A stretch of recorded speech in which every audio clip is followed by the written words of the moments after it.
Buenas tardes a todos. Pueden sentarse. Gracias a todos.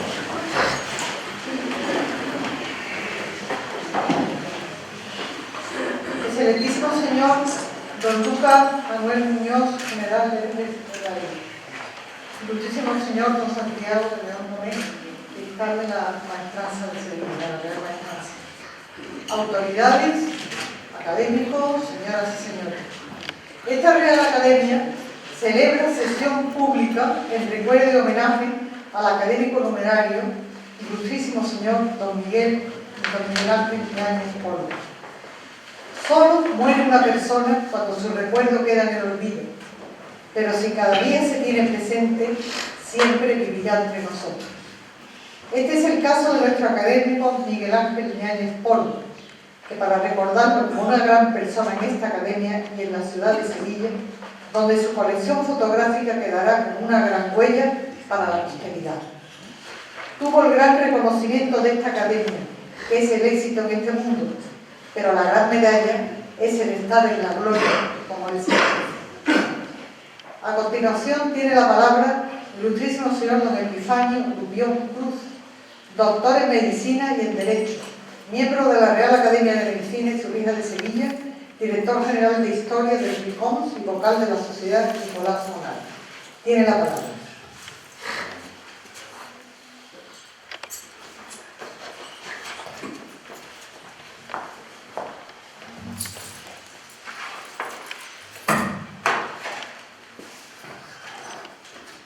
Excelentísima señora presidenta de esta Real Academia de Bellas Artes, excelentísimos e ilustrísimos señores académicos de la misma y correspondientes de ellas y de la Real de Medicina y de Buenas Letras, excelentísimo señor don Lucas Muñoz Ronchales, subdirector de enseñanza del Ejército del Aire, en representación del ilustrísimo Colegio de Médicos, el señor presidente de la Sociedad Nicolás Monar de Médico, Escritor y Artista, ilustrísimo señor fiscal de la Real Maestranza de Sevilla, dignísimas autoridades, familiares del ilustrísimo señor doctor don Miguel Ángel Yáñez Polo, compañeros y amigos todos, señoras y señores.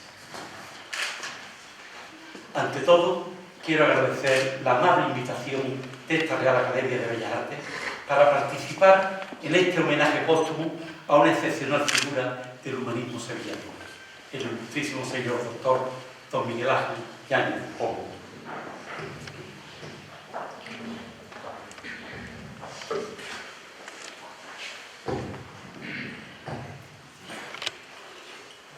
Y es para mí un honor glosar las facetas médicas y literarias del que fuera mi admirado y querido amigo y compañero y miembro de esta Real Academia. Dos facetas estas, la médica y la literaria, integradas de forma indisoluble en su extraordinaria personalidad y calidad humana. El doctor don Miguel Ángel Yáñez Polo fue un verdadero médico humanista, extraordinario profesional de la medicina, clínico y docente, al mismo tiempo que relevante escritor, de gran sensibilidad musical, a lo que unía ser un genio de la fotografía, conocedor de su historia y constante divulgador de la misma, y entre otras facetas de su fecunda personalidad. En lo que respecta a su faceta médica, puedo decir que tuve la inmensa suerte de conocerle en el antiguo hospital de las Cinco Llagas, prácticamente mi inicio de la profesión médica, clínicos y docentes, que yo desempeñaba en el servicio de cirugía del profesor Salpico, mientras él ya venía realizando dichas funciones en el servicio de medicina interna del profesor Leoncati. Y tuve la ocasión de disfrutar de su amistad y de su exquisito trato, siempre fuente de variada erudición, inteligente y afable. Es más, en cierta ocasión visité su domicilio heliopolitano de la calle Perú para conocer algunos datos médicos históricos en relación con varias fotografías antiguas. Me deleitó, mostrándome algunas de sus geniales creaciones fotográficas, junto con unas detalladas explicaciones de las técnicas empleadas en las mismas. También un lazo de unión entre nosotros a través del tiempo lo constituyó mi buena amistad con su hermano Ignacio. El doctor Yáñez Polo comenzó los estudios de medicina en la Universidad Hispalense en el año 1958, con brillantes calificaciones, llegando a ser alumno interno por oposición, alcanzando el grado de doctor y obteniendo también por oposición la plaza de profesor adjunto de la Cátedra de Medicina Interna de la Facultad de Medicina de esta capital, en la que realizará una importante tarea clínica y docente. A su gran preparación médica unió una exquisita dedicación y un ojo clínico prácticamente infalible. Perseverante en sus actuaciones, con amabilidad y afecto hacia el paciente, era bien conocido, sobre todo entre nosotros, sus compañeros, su sagaz perspicacia y acierto diagnóstico, unido al perfecto enfoque clínico y la eficacia que obtenía en la resolución de los problemas médicos que se le presentaban, y siempre generoso, brindándonos su amistad y su colaboración y apoyo clínico y personal en cuanto nos fuese preciso para nuestra todavía novel tarea como médicos de hospital. Y más tarde, a lo largo de las variadas ocasiones en que generalmente por motivos relacionados con la profesión o sus aficiones literarias o fotográficas, contactaba.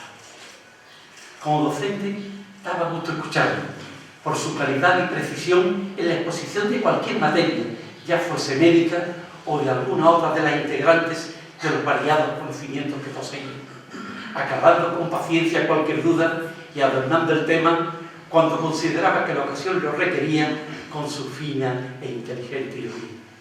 Profundo conocedor de nuestra lengua, que mostraba en su bien modulada dicción y fluidez dialéctica, su faceta literaria se inicia en 1956, cuando apenas tenía 16 años, con sus primeros relatos, como el titulado El escondite, en donde ya se muestran unos valiosos esbozos de su real narrativa futura.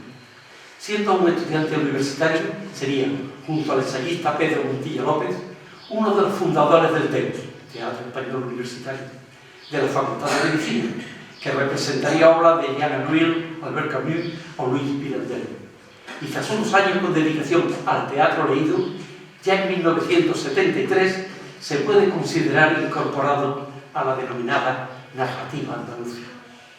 En 1975 finalizará su primera novela, Hiel de Dragón, una reflexión sobre la vida y la muerte que fue finalista del primer premio Andalucía de novela en 1986 y que en el 2002 sería publicada bajo el título de Stabat Mater, con un prólogo de Carlos Muñiz Romero, publicada por la Nicolás Bonardes y presentada en el excelentísimo Ateneo Sevillano el 24 de noviembre de ese año. Esta obra tendría el primer premio sobre temas sevillanos de la Fundación del Real e Ilustre Colegio de Médicos de Sevilla. Se considera una parte de una tetralogía suya sobre la ciudad hispalense y sería continuada por su siguiente novela, Kant, amigo mío, que obtuvo en abril de 1963 el primer premio Blanco White de narrativa andaluza y se publicaría por la editorial BEA, Biblioteca de Ediciones Andaluza, en otoño de ese año, con una magnífica introducción de Antonio Foydo titulada La incómoda vanguardia. La tercera novela de Yáñez Polo fue Jardín para viejos malsanos, publicada por Editorial Dado, en Sevilla, en 1984, que trata de manera trascendente de la vejez, la enfermedad y la muerte. Y será Canto del Gallo, Canto del Tiempo, que obtuvo el Premio San Lucas de Literatura 1991 del Real Ilustre Colegio de Médicos de Sevilla y editada por la Nicolás Bonardes ese mismo año, la cuarta novela de su elegante y genial prosa narrativa.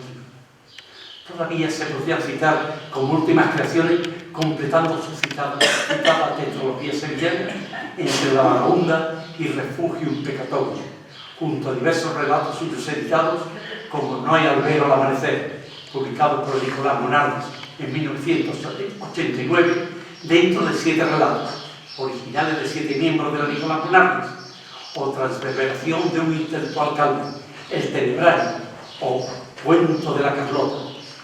En 2004, la Sociedad Nicolás Bonardes le publicó un ensayo titulado Hispalensis y Mago Funes, del que fue coautor junto a José Antonio Mesa García. Y el 1 de junio del 2011 se presentó en el Colegio de Médicos de Sevilla la que sería su última novela, El Vizconde de la Alforja, publicada también por la Sociedad Nicolás Bonardes. Importante y documentada es su obra José León Castro, sobre la biografía del que fuese nuestro insigne catedrático de Medicina Interna, el eminente profesor doctor Don José León Castro, aparecida a comienzos de 1983. Y también podemos mencionar su pregón para la Semana Santa de Machero, editado en 1988, así como una biografía de Vicente Mamerto Casajús, introductor de la litografía y el daguerrotipo en Sevilla, publicada por la Sociedad de Historia de la Fotografía Española en 1987. Además de producir obras literarias merecedoras de premios, a que se ha hecho referencia, también es autor de magníficos prólogos e introducciones a obras de otros autores, como poemarios de Ortiz de Alzagorta, de Prado Soltero, novela Un hombre y su esqueleto, de Fernández y González, o biografías Antonio Marcell Sierra, de Domínguez Rodillo, entre otras. El doctor Yáñez Polo estaba muy integrado en la Sociedad de Médicos, Escritor y Artista Nicolás Morales de Sevilla, nacida en 1988, como gran impulsor de la misma, de la que fue su primer presidente. Dicha entidad, cuyos integrantes hemos sentido enormemente su pérdida, ha publicado, como se ha ido señalando, algunas de sus obras. Canto del Gallo, Canto del Tiempo, Stabat Mater, El Vizconde de la Reforza, etc. El doctor Yáñez Polo compatibilizaba la vida familiar con la profesional, incansable en su continuo quehacer. Es más, en una etapa avanzada de su vida, fue un claro ejemplo de cómo el poder de su mente, el tesón y su animoso esfuerzo hacían frente a las trabas que un progresivo padecimiento ponía sobre su capacidad física, pero no el brillo de su genio estudiante. En estrecha relación con el Real Ilustre Colegio de Médicos de Sevilla, donde figuraba como colegiado con el número 2923 y en la especialidad de Medicina Interna, en el año 2011 le fue impuesta al doctor Yáñez Polo la medalla de colegiado de honor en reconocimiento a su brillante carrera profesional.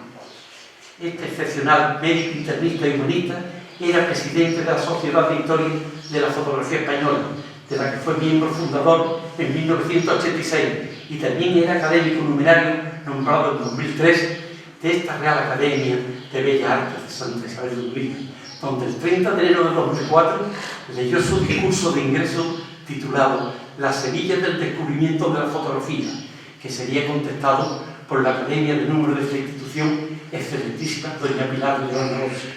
El doctor Yáñez Polo ocuparía el primer sillón de fotografía correspondiente a la sección de artes audiovisuales, y su discurso sería, ese mismo año 2004, publicado por esta Real Academia. Hoy día, entonces, desconozco si era excelentísima, ya era presidente de esta institución, pero para mí será siempre la excelentísima nuestra señora doña Pilar de Alonso, que contestó al extraordinario discurso de toma de posesión del doctor Yáñez Polo.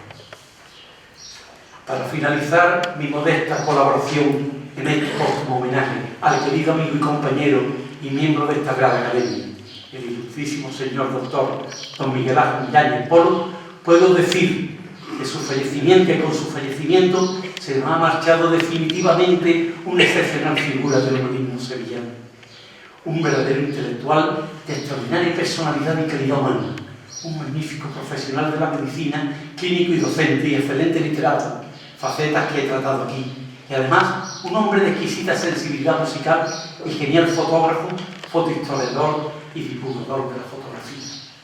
Un gran amigo y compañero, repito, apreciado y admirado por todos los que le conocieron y trataron, incluido el general. Y expreso a su familia mis condolencias, así como comparto el sentimiento de los miembros de esta Real Academia, de los compañeros médicos, miembros de la Real Academia de Medicina y de los integrantes del Colegio de Médicos Hispalense y de la Sociedad de Médicos, Escritores y Artistas Nicolás Monarde, por tan sensible pérdida. La pérdida de una persona excepcional cuyo recuerdo perdurará para siempre entre nosotros. He dicho.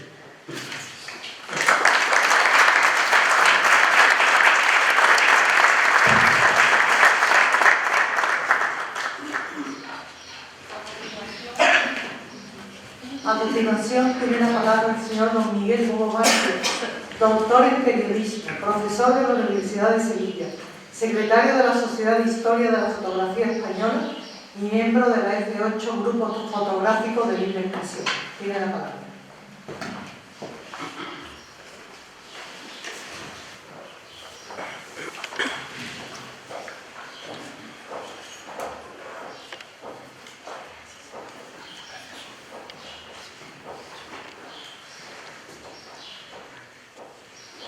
Excelentísima e ilustrísima señora presidenta de la Real Academia de Bellas Artes de Santa Isabel de Hungría de Sevilla. Excelentísimos e ilustrísimos señores representantes de las academias hermanas. Excelentísimos e ilustrísimos señores académicos, autoridades, todas, señoras y señores. Ante todo, permítanme expresar mi gratitud a esta Real Corporación, a su junta directiva y demás miembros, por la atención que han tenido para conmigo al invitarme a esta sesión académica en recuerdo y homenaje al académico numerario, el ilustrísimo señor don Miguel Ángel Yáñez Polo, que en paz descanse. Quizá no existe en el mundo una ciudad como Sevilla, con tanta fama de alegría y exultación, en la que como reverso de la moneda tenga tanta presencia la muerte. Posiblemente pueda sorprender esta afirmación. Sin embargo, la práctica viene demostrando desde hace siglos que el hispalense posee un sentido profundo y reverencial ante una serie de acontecimientos de ese otro que podríamos llamar liturgia de la muerte, y en donde las connotaciones y referencias al cese vital suelen estar en gran proporción ocultas bajo una pátina totalmente antitética y que a un observador ajeno a la idiosincrasia de la tierra, a buen seguro pasaría desapercibida. Es más, algunos pulsos de la vida y el comportarse de la gente son caras opuestas al sentido del morir. Y es que el universal sentimiento de la muerte posee una vertiente antropológica y cultural específica de cada sociedad. Tanto los ritos como el propio sentimiento en sí tienen diferencias muy importantes. Entre los sevillanos posee unas aristas diferenciativas con el resto del país, teniendo algunos contactos con las zonas más sureñas de Andalucía, la cultura del mediodía europeo y especialmente la latinoamericana. ¿Quién hubiera dicho, Miguel Ángel, que un día, en una sesión de la Real Academia de Bellas Artes, estas palabras escritas por él en el comienzo de su libro De Hispalensis y Mago Funeris iban a servir para comenzar una sesión en su memoria? Pero así es la vida. Corría el mes de octubre del año 1973, cuando quien les habla, todavía muy joven y inexperto, a la sazón secretario de la Agrupación Fotográfica y Cinematográfica Sevillana, estaba vigilando la exposición de las obras que habían concurrido a un premio convocado por la misma y que se estaba celebrando en el Centro Universitario Militar, cuando vio pasar por allí José Manuel Holgado Brenes. En la conversación que sostuvimos me propuso participar junto a un grupo de amigos en unas sesiones para tratar sobre cuestiones referentes a la fotografía. La invitación me pareció interesante y el sábado siguiente nos reunimos en una cafetería de Triana. Allí nos encontrábamos varias personas como el antecitado José Manuel Holgado, Justo Ramos, Felipe Sevilla, Luis Ortiz y Ángel García Castaño, junto a Miguel Ángel Yáñez Polo y yo mismo, acompañados todos de nuestras esposas o novias. A esta reunión siguieron otras muchas que fueron recorriendo algunas de las cafeterías hasta que surgió la idea de reunirnos cada sábado en casa de uno de nosotros de manera rotativa. La primera cuestión que se abordó fue organizarnos en una agrupación cultural que permitiera la difusión de nuestras fotografías. Así nació F8, Grupo Fotográfico de Libre Expresión, que fue registrado en el pertinente registro de asociaciones. Simultáneamente nació la idea de dotar a la fotografía de un sustrato cultural similar al que otros medios de expresión más jóvenes, como el cine, poseían, liberando a nuestro medio de estar sometido a la dictadura de la técnica, las sensibilidades de las películas, los ordenadores, los papeles, las cámaras fotográficas, las ópticas utilizadas, los filtros, etc., y sobre todo del tema tan absurdo de la concursística. Como fusión de todo ello y siempre bajo la tutela de Miguel Ángel Yáñez, el grupo realizó su primera exposición en la Casa del Mar de Cádiz en mayo de 2005, junto con la publicación de un manifiesto que se ha dado en llamar el Manifiesto de Cádiz, en el que se denunciaba el anquilosamiento que la fotografía sufría en nuestro país. F8 era un grupo que quería y practicaba la fotografía como medio de expresión, y en todo caso, jamás afectaba a la total y absoluta libertad técnica y temática de cada uno de sus integrantes. Y nos congratulábamos del rechazo mostrado por los llamados fotógrafos ortodoxos o clásicos que encima pretendían ofendernos diciendo que nosotros intentábamos intelectualizar la fotografía. No nos definíamos como un grupo de vanguardia, sino rigurosamente libre, sin trabas, sin condicionamientos ni ataduras, con nada ni con nadie. Íbamos contra todo lo que se opusiera a que cada uno se exprese con su fotografía como desee y con los medios que fueran. Unos años más tarde fundamos la Sociedad de Historia de la Fotografía fotografía española, que celebró su primer y único congreso en 1985. Este hecho supuso un punto de inflexión en los estudios sobre fotografía en España. Con el paso de los años, se valora cada vez más que existe un antes y un después del mismo. A partir de esa fecha, todo cambió en el panorama fotográfico español, como es afortunadamente reconocido en la actualidad. Como era natural, la personalidad que sobresalía con diferencia era la de Miguel Ángel Yáñez Polo.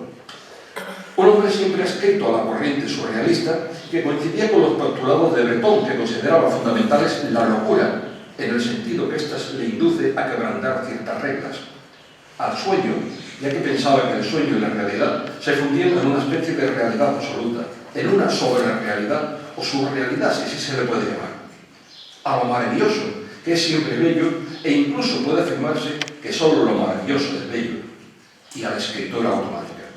Muy importante en la década de 1970 fue la aparición de la revista Nueva Lente, que junto a los esfuerzos de Albert Gusti con la Galería Spectrum Card de Barcelona y la exposición de fotografía fantástica europea, sirvieron para apoyar el desarrollo de una nueva corriente del surrealismo que nosotros hemos dado en denominar como un tardo-surrealismo que mantiene el aspecto formal de las imágenes con unos planteamientos oníricos de gran riqueza creativa y enorme fuerza expresiva, superando el compromiso político y buscando otros derroteros de tipo existencial, metafísico, erótico, etc. Es cuando desarrollan su trabajo grandes creadores de la talla de Duane Michaels, Arthur Tres, Myers, Paul Ehrlich y François de Molière, Pedro Villaner, Joan Fontcuberta, Serge Guitton, Philippe Soyer, Jorge Rueda, Jerry Welsman y, cómo no, nuestro Miguel Ángel Yáñez. Estos dos últimos, Miguel Ángel y Jerry Welsman, son los fotorrealistas, la fotosurrealista que en su mayor grado obtienen en sus obras el síntoma de lo fantástico. El fantástico no es un estilo artístico como algunos estudiosos del arte pretenden hacernos creer erróneamente, sino un síntoma definido por tres parámetros perfectamente estudiados por Miguel Ángel Yáñez, como son, primero, la presentación de la anormalidad como normalidad, dando origen a una nueva realidad que sustituye a la verdadera. Segundo, la creación de imágenes ambiguas, ocasionalmente no bien definidas, que provocan la duda en el espectador sobre la identidad que representa, en lo que también se conoce como la dualidad iconográfica.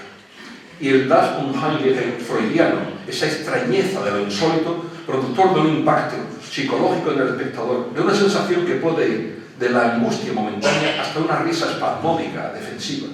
Pues bien, en la obra de Miguel Ángel Yáñez, estos tres parámetros se producen con una asiduidad tal que podemos considerar al fotógrafo como un surrealista elaborador de imágenes que producen el síntoma de lo fantástico sin temor a equivocarnos.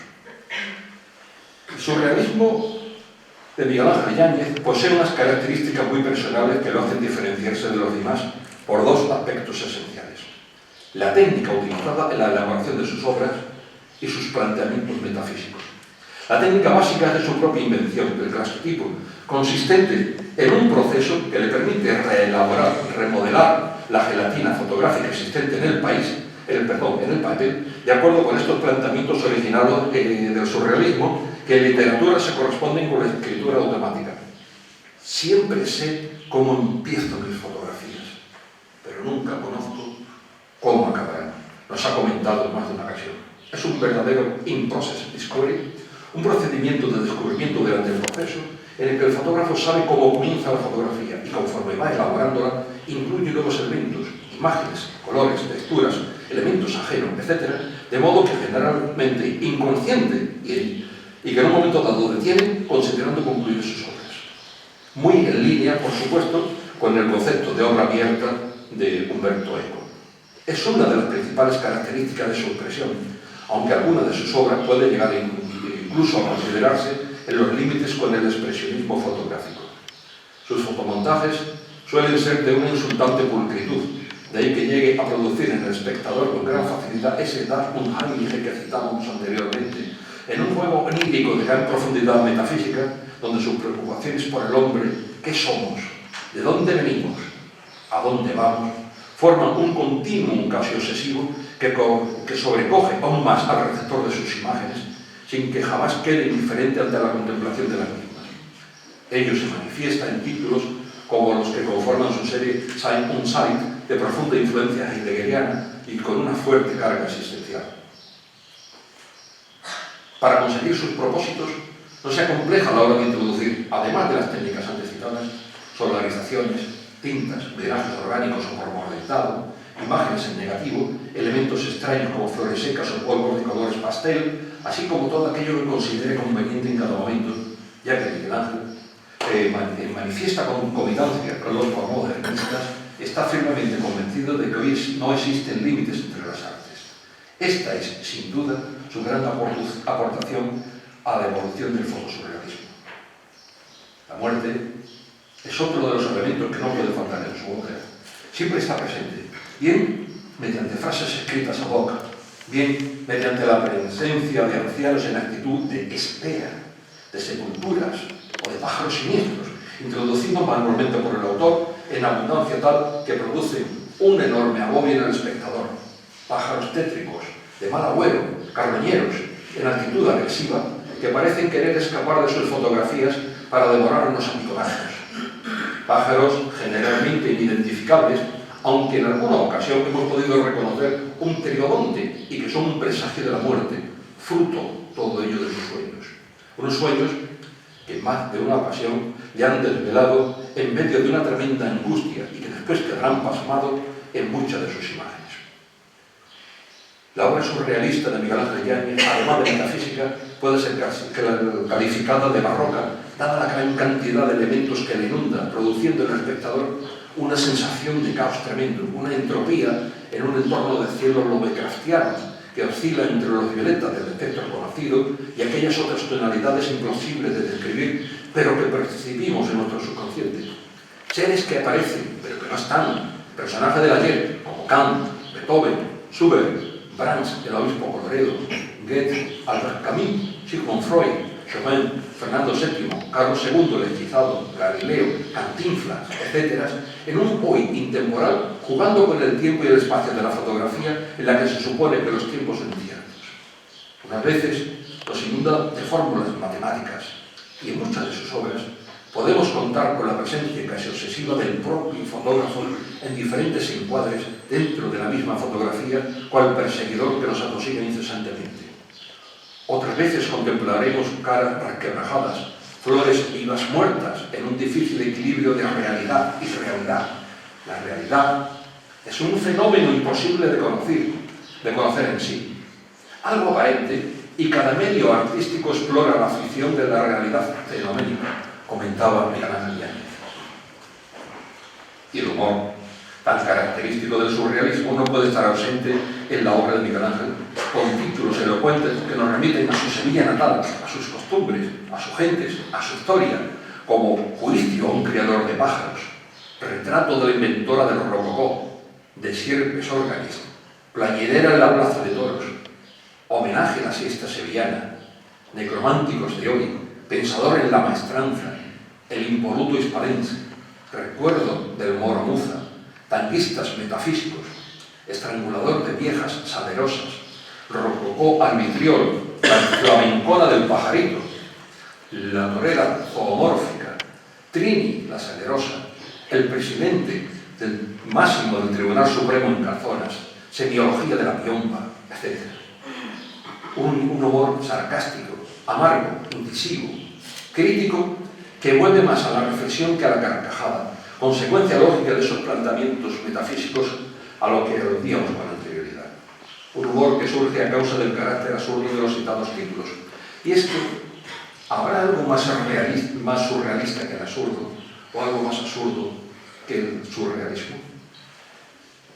Su obra se encuentra en los principales museos y colecciones como el Gabinete de Estampas de la Biblioteca Nacional Francesa, Centre d'Art Moderne Georges Pompidou de París, Museo de Arte de Palma en Mallorca, Museo Taurino de Córdoba, Museo de Arte Contemporáneo de Sevilla, hoy Centro Andaluz de Arte Contemporáneo, fondos fotográficos de la Tucson Arizona University, Lincoln Center Art de Denver, en Colorado, Estados Unidos, y Museo Nacional Centro de Arte Reina Sofía de Madrid, entre otros.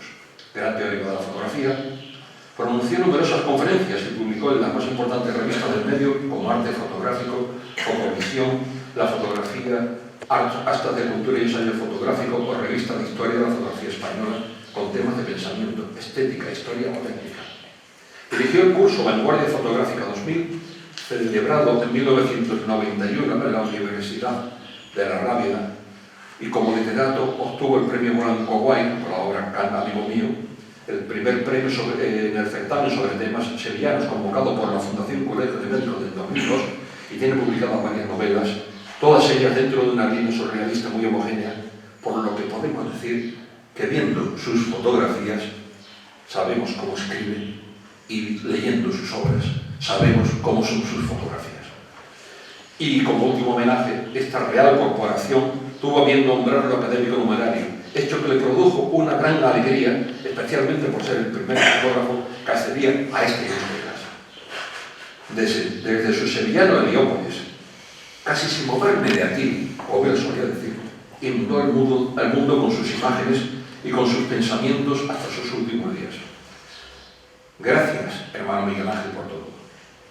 Quienes te conocimos en vida, te seguiremos queriendo después de muerto. He dicho.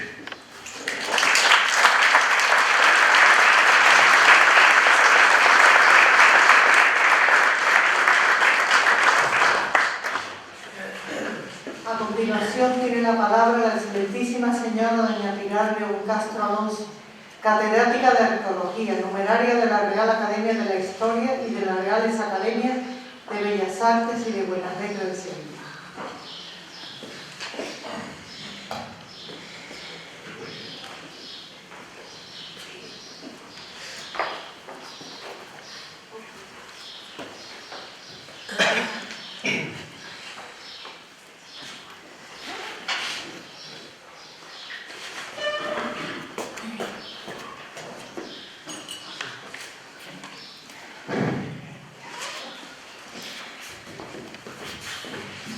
Excelentísima señora presidenta, excelentísimas e ilustrísimas autoridades, ilustrísimos señores académicos, queridas familias Yáñez Polo y Yáñez Camacho, señoras, señores, querida Rochi.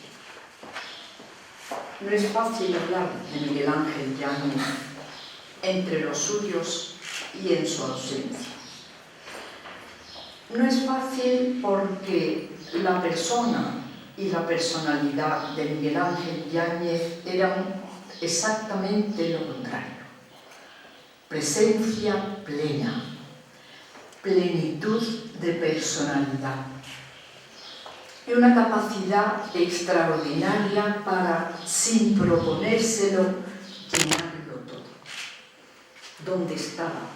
Lo que hacía, lo que tocaba. Había otros tras los que él, por sencillez y por su manera llana de ser, intentaba parapetarse, pero daba igual. Allí emergía Miguel Ángel con una fuerza, con una gracia, con una capacidad de mostrarse como lo que, a mi modo de ver, esencialmente fue un ser humano excepcional. Siempre ocurría lo mismo. Esto era consecuencia, en gran medida, de una serie de cualidades y de una serie de dones que había recibido de manera natural, pero que supo cultivar con una fuerza y con una pasión verdaderamente extraordinarias, que lo llevaron a ser lo que fue, una criatura sin par. Un hombre extraordinario, de verdad. Y una de esas personas cuya esencia humana, al faltar, ha causado la perturbación y el desequilibrio emocional, espiritual e incluso físico por ausencia en muchos de los que lo queremos. Aquí se han glosado de manera extraordinaria por amigos y expertos sus facetas fundamentales fuera de la medicina, la de fotógrafo y la de escritor. Yo quisiera, de una manera muy breve, muy sincera y muy emocionada, dar testimonio público de lo que Miguel Ángel Yáñez fue como hombre, como ser humano, y qué nos ha dejado su trayectoria, qué nos queda de su ejemplo. Son muchas las cosas que se podrían decir de él, interminables. No tenemos tiempo para ellas ni es ocasión, pero creo que hay unas pocas facetas, unos pocos afectos que lo definen todo, porque para él, en su poderosísimo intelecto, el mundo del afecto y el mundo del sentimiento estuvo en permanente equilibrio, cuando no por delante. Efectivamente, de acuerdo con ese criterio y de acuerdo con esa norma de vida, creo que como persona, como ser humano, Miguel Ángel Yáñez fue ante todo un ejemplo inmarcesible de lealtad y de fidelidad a sus principios, a los suyos, al compromiso con la vida, como en una ocasión le oí decir. Como he dicho antes, tenía unas dotes excepcionales de toda índole. Era una de esas personas agraciadas por la vida, agraciadas por la naturaleza, agraciadas por la providencia, que dispuso de un plantel de facultades verdaderamente excepcional. Aquí se ha dicho y ha quedado de manifiesto. Pero en todo eso, yo pienso que había en él, desde niño, una actitud que lo singularizó en la vida. Bien lo saben sus hermanos, sus hijos, bien lo sabe su mujer, que participó plena y absolutamente en todo aquello que, como digo, para mí es la gran gracia como cualidad de Miguel Ángel, su capacidad creativa. La tenía como don y supo cultivarla con una responsabilidad, con un sentido de la entrega realmente edificantes. Así se nos fue, en esa manera de dar ejemplo, de ser fiel a la vida, de mantener el compromiso con ella, de ser fiel a sí mismo en la situación precaria en la que se encontraba al final, pero allí, sin descomponerse y dando siempre testimonio de lo mismo, de lo difícil que es ser hombre y de lo difícil que es expresarse en la vida como lo que en el fondo únicamente somos, seres humanos, falibles, pequeños y miserables, pero dotados de la grandeza especial y única que es precisamente ser hombre. Saber que se es ser humano y que esa es la máxima categoría a la que se puede aspirar. Podría seguir y no terminar. No es mi intención. Por eso quiero ceñirme ahora, una vez dicho que me siento verdaderamente incapaz, por muchos motivos, de llegar a expresar de manera auténtica y serena lo que fue Miguel Ángel Yáñez Polo, querría ceñirme a dos aspectos que son complemento de lo que mis colegas acaban de exponer aquí. Uno es su posición como universitario y como científico.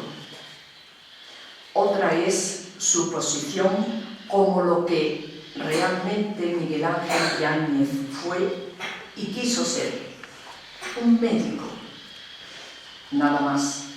La vida lo había llamado a ir por otros derroteros dentro de la categoría médica científica y dentro de la categoría académica y universitaria.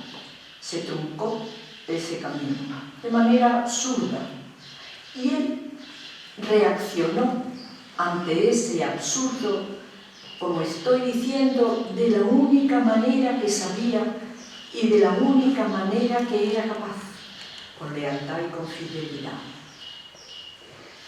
Fue un ejemplo conmovedor hasta la médula, porque lo llevó a renunciar a su proyecto de vida, como científico, como universitario y como académico.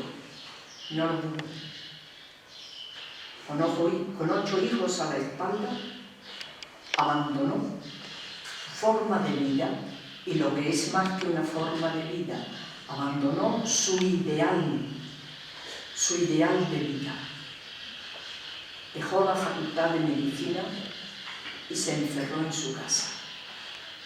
Y hay que tener todo el espíritu de titán anímico que en vida fue Miguel Ángel para tomar una decisión así. La suerte lo favoreció. Y con la mutación ganamos todos, como tuve ocasión de decir al contestarle en su discurso de ingreso a esta academia, porque el gran científico, el gran universitario llamado a lo más alto, dio en artista. Era una crisálida que había dentro de él y que salió a la luz poderosa y magnífica.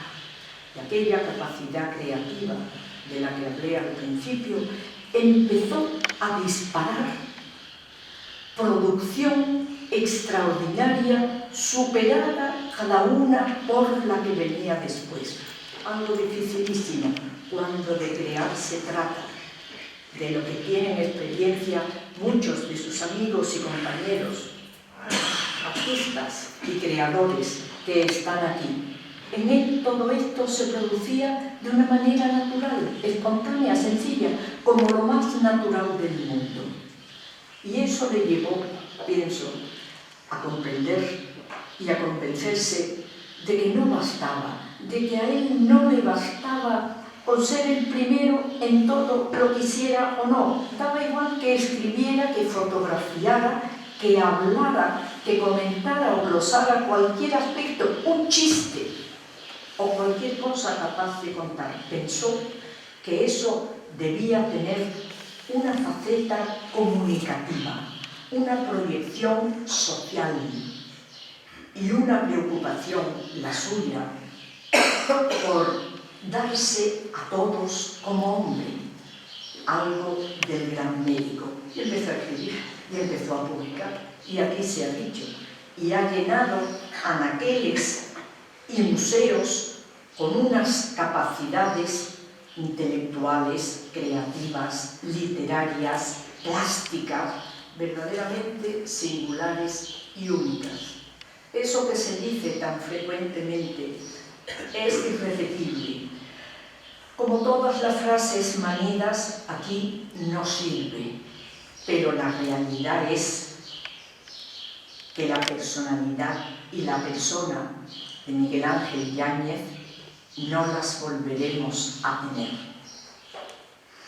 No creo que sea una razón luctuosa, ni creo que sea para apenarnos, ni creo que sea para hacer rechazos a la vida, a las circunstancias y al devenir espiritual, siempre por encima de nosotros, que en él fue un norte de gran importancia. Pienso que no, porque él mismo, por esa fuerza de presencia, por esa plenitud total que conseguía en todo lo que hacía, habría estado en desacuerdo con esa actitud. No tampoco por la falsa alegría de vamos a impostar una postura, como hoy se diría, en positivo, sino por la firme convicción de que en la vida, y sobre todo en la vida del creyente, como era su caso, es la única posibilidad: confiar, mantenerse y hacer de lo que habitualmente llamamos fe algo para todos los días. Aparte de la virtud teologal, el timón a que cada cual debe asirse para acometer su propia existencia.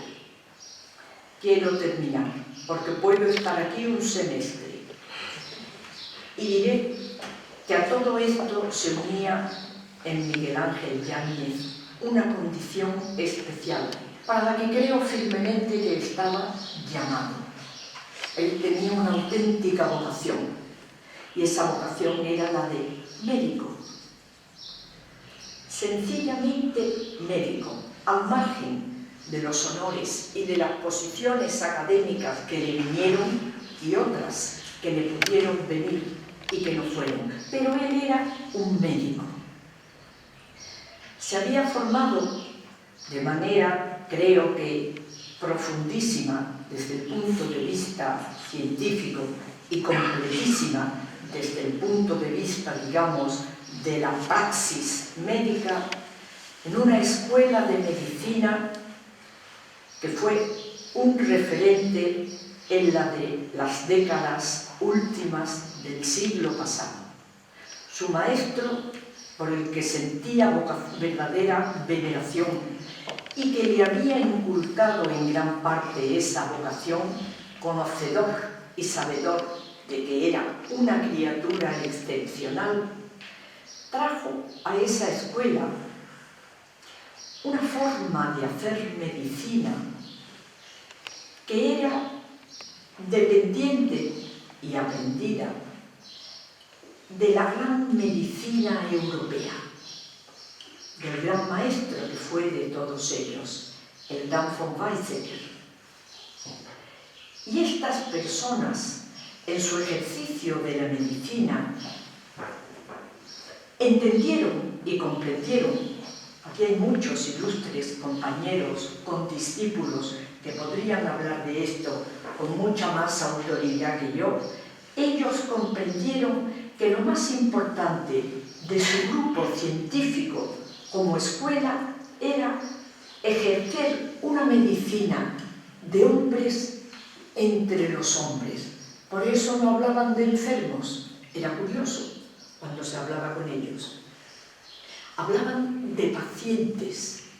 El término paciente, tan expresivo para nosotros, viene de un término griego maravilloso, el verbo pasjo, pasjomai, cuyo auristo es la fórmula epazón, de la que viene paciente, es el que sufre, es el ser sufriente.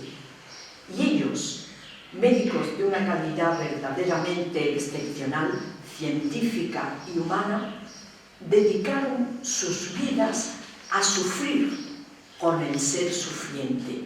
Y digo lo mismo, hay que tener capacidad íntima de titán para saberse unido, para saberse ligado a lo que hay de más débil, de más perecedero, de más miserable en la condición de ser hombre.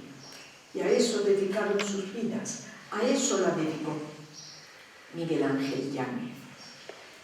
Se comprende así que todo su saber, todo el que había acumulado en las universidades extranjeras que visitó, en la Facultad de Medicina de Sevilla, en sus contactos continuos con la florinata de la medicina internacional, todo eso, fórmulas, recetas, aplicaciones, eran de un valor extraordinario para cualquiera que sufría.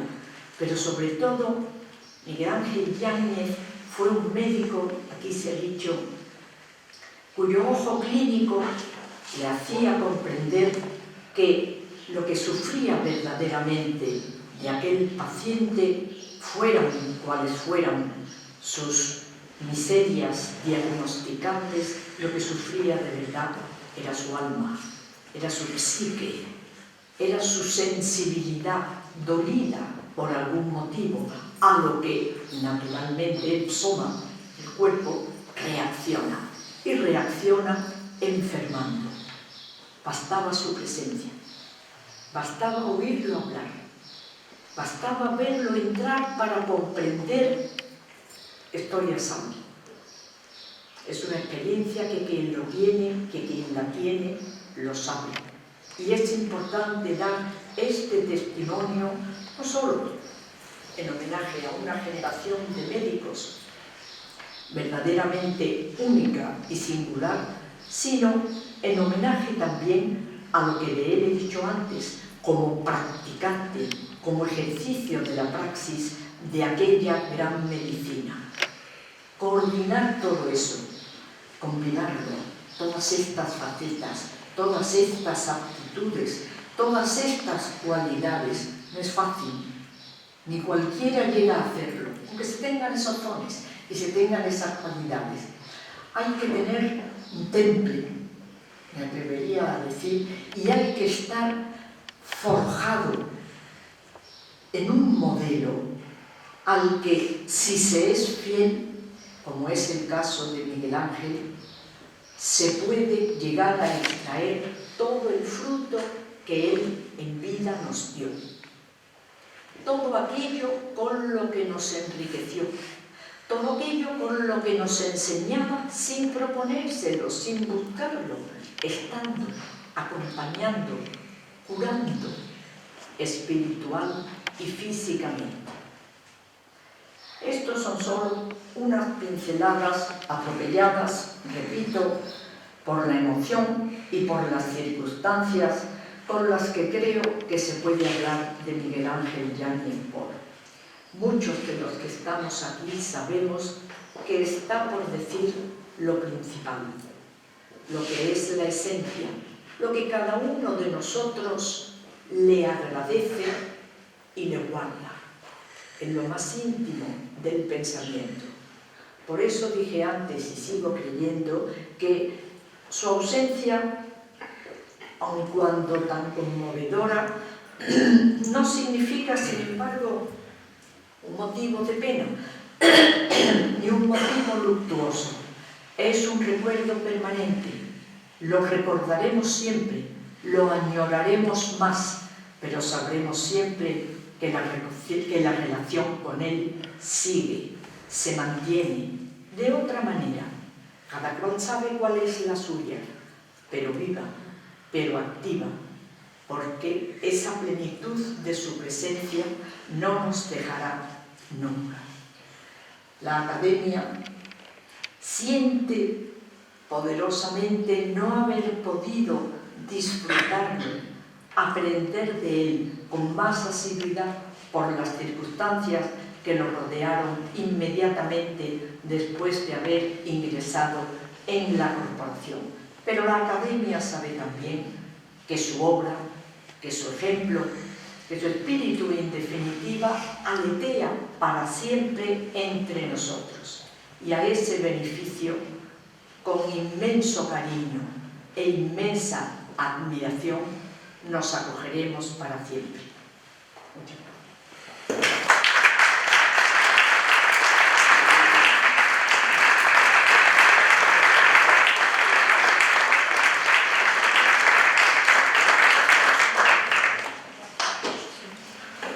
Después de haber oído a los ponentes, no hay que nada más que decir, reconocer una vez más que ha sido el gran artista, el gran médico, pero sobre todo el gran hombre. ¿Qué es lo que importa en la vida? El gran hombre, la personalidad de cada uno. Lo conocí muy poco por estas circunstancias, todos sabemos de su enfermedad, pero creo que personas así no solamente enriquece a los que tenemos, a los que tienen alrededor, enriquece a la ciudad. Creo que ha enriquecido la ciudad de Sevilla.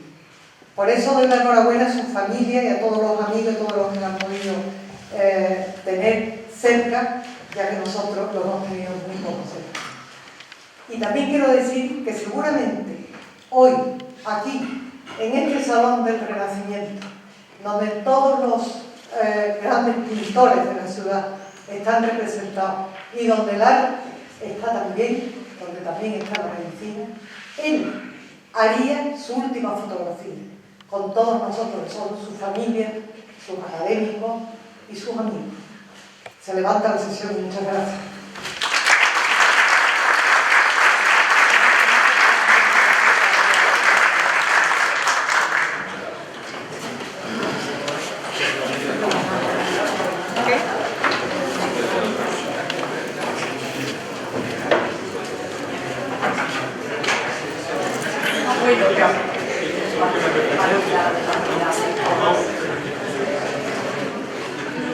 Ok, ese momento fue